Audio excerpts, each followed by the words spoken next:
জয় যিশু, জয় যিশু, জয় যিশু। পিতা পুত্রের পবিত্র আত্মায় লাখ লাখ ধন্যবাদ জানাই, গৌরব প্রশংসা করি প্রভু। আজকের এই সুন্দর দিন, সুন্দর মুহূর্ত আরেকটি বার তুমি দিয়েছে প্রভু। তোমার চরণ সেবায় উপস্থিত হয়েছি প্রভু। কী উপহার দেব পিতা? তুমি শোনো, তুমি কর্ণপাত করো প্রভু। কী উপহার দেব প্রভু? পৃথিবীতে যা কিছু দৃশ্যমান অদৃশ্যমান বস্তু সবই যে তোমার প্রভু। তাই দেহ মন আত্মা তোমার চরণে সমর্পণ করি প্রভু। তুমি যত মানুষ শুনছে প্রভু, প্রত্যেকটা মানুষকে তুমি ভালো রাখো, সুস্থ রাখো প্রভু। তুমি এসো, তুমি আমার অন্তরে এসো প্রভু। আমার অষ্টধার দিয়ে তোমার এই বাক্য পাঠ সম্পূর্ণ করো প্রভু, প্রথম থেকে শেষ পর্যন্ত প্রভু। জয় যিশু, তোমার উপস্থিতি কামনা করি প্রভু। আমেন। জয় যিশু, জয় যিশু, জয় যিশু। হালেলুয়া ঈশ্বর প্রভু। এই হিতোপদেশ 20 থেকে 13।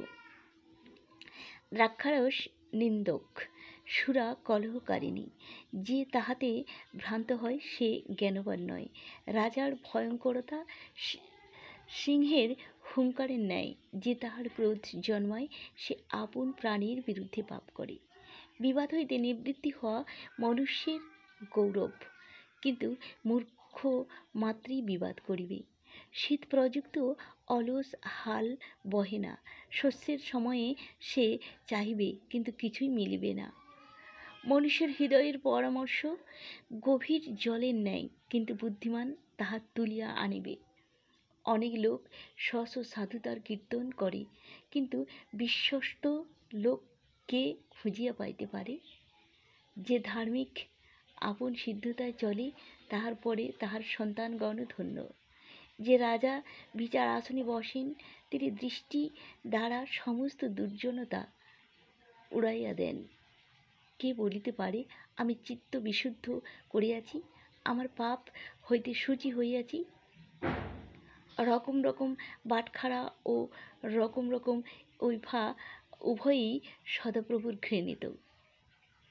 বালক ও কার্য দ্বারা আপন পরিচয় দেয়, তাহার কর্ম বিশুদ্ধ ও সরল কিনা জানায়।